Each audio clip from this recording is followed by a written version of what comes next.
Arousal, anxiety, and stress.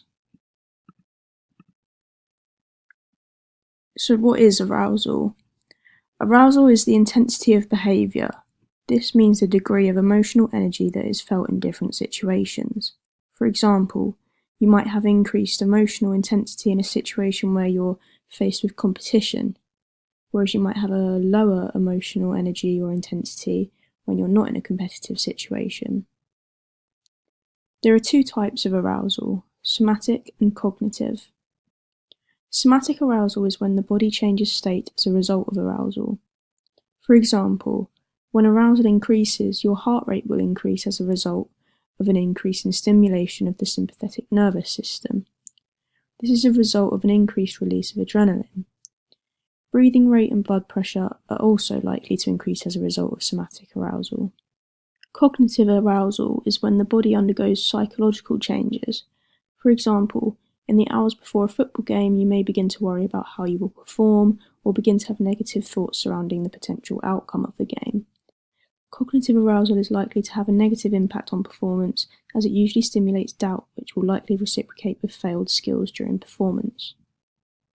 High levels of arousal can be beneficial for performance in some sports, whilst it can have a negative impact on others. For example, in boxing, it's suggested that high levels of arousal are beneficial as it stimulates aggression needed in boxing. Arousal stimulates adrenaline, which triggers a fight or flight response. In this case, the boxer will quite literally fight, attempting to exert their aggression onto their opponent. Here, arousal has a positive impact on performance as it helps to increase the aggression appropriately to improve performance by making punches harder or more forceful. On the other hand, high levels of arousal would have a negative impact on a sport like archery. Archery requires focus where the performer must remain calm with a steady hand to maintain maximal accuracy. Increased arousal levels would negatively impact an archer's performance as it would increase your heart rate and breathing rate, perhaps making you more shaky due to a lesser control of your body. This will obviously decrease performance levels for the archer. There are three theories within arousal. The first is drive theory. Drive theory implies that there is an increase in performance in proportion to an increase in arousal. Therefore, an increase in arousal will always result in an increase in performance. If we again use a boxer as an example, the theory relates closely to a boxer as increased arousal results in an increase in adrenaline and aggression, which would lead to an improved performance as the boxer is now punching more aggressively with more force, therefore making them more likely to hurt their opponent. It's suggested that the quality of performance, however, also depends on how well the skill has been learned. For example, a novice learner would struggle with increased arousal, whereas an autonomous learner would perform better with increased arousal. This is because the theory implies that increased arousal causes us to return to our dominant response. In the case of a beginner netballer having 5 attempts at scoring, each from the same distance, they are likely to score more with less arousal as they can focus on adjusting their technique to achieve success, learning from their mistakes. However, with the presence of arousal, the beginner will likely have less success. This is because they return to their dominant response, which is one of a poor technique, which will not help them reach success.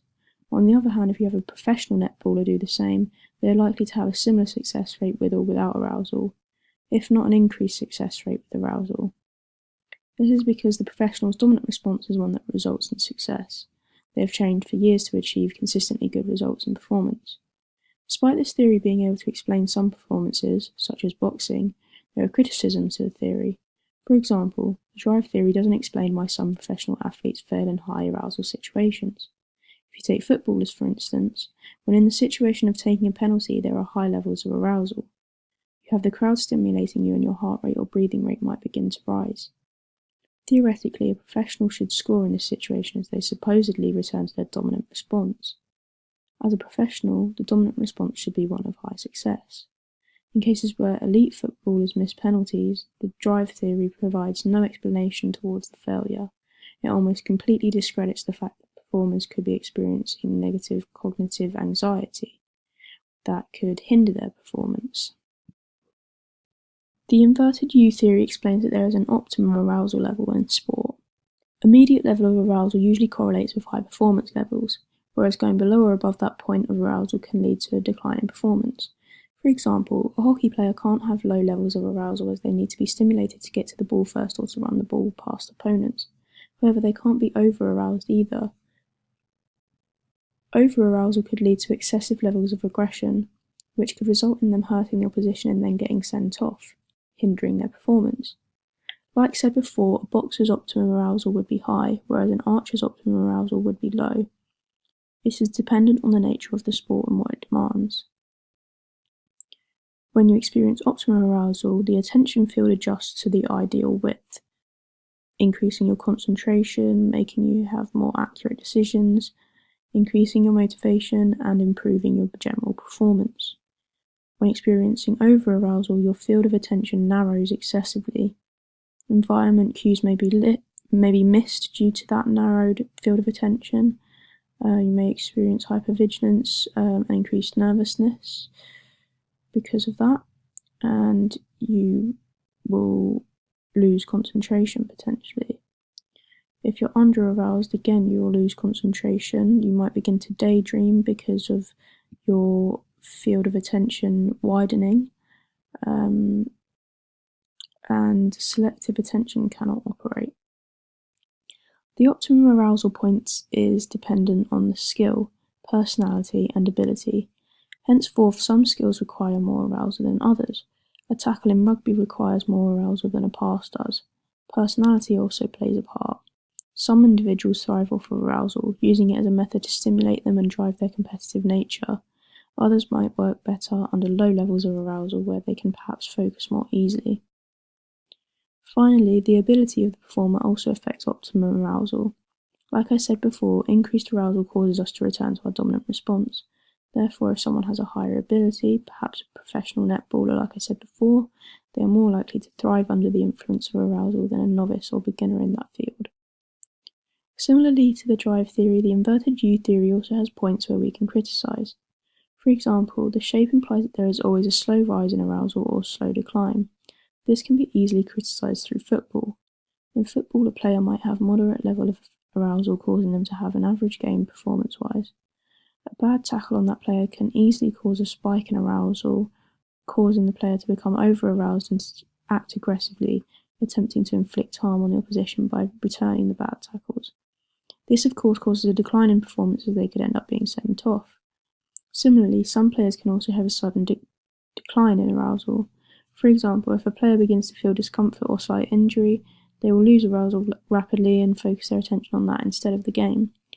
Failure can also cause a rapid decline in arousal. For example, if a player misses a penalty, they can often lose arousal as they are worrying about it for the remainder of the game. The inverted U theory does not provide any explanation towards sudden increases or decreases in arousal. The catastrophe theory suggests a similar incline to the inverted U theory before it reaches an optimum arousal. After this point is where it changed. It suggests that a catastrophe causes a rapid decline in performance before reaching a certain point of redemption or further decline. It implies that the catastrophe can be built upon to return to that initial incline to optimum arousal, or it can cause even further doubt and a continual decline in performance. Again, using football as an example, a goalkeeper might dive to their opponent's feet to try and make a save, fouling the player in their attempt. This is the catastrophe as it leads to a penalty. Here the goalkeeper can begin their incline to optimum arousal and performance again by saving the penalty, or they can have a further decline in arousal and performance if the opposition scores the penalty. It can go either way and the process can happen numerous times. Another example of this is Mo Farah. In 2016 he faced catastrophe as he fell during his 10,000 metre race in the Olympics. This catastrophe could have easily led to a loss of hope and a further decline in performance. However, Farah instead got back onto his feet and continued the race at an optimum arousal level in order to finish. Farah ended up winning the race, showing that he redeemed himself from the catastrophe and used it to motivate him and better his performance. As of yet, there are no criticisms to this theory. I believe it explains arousal very well.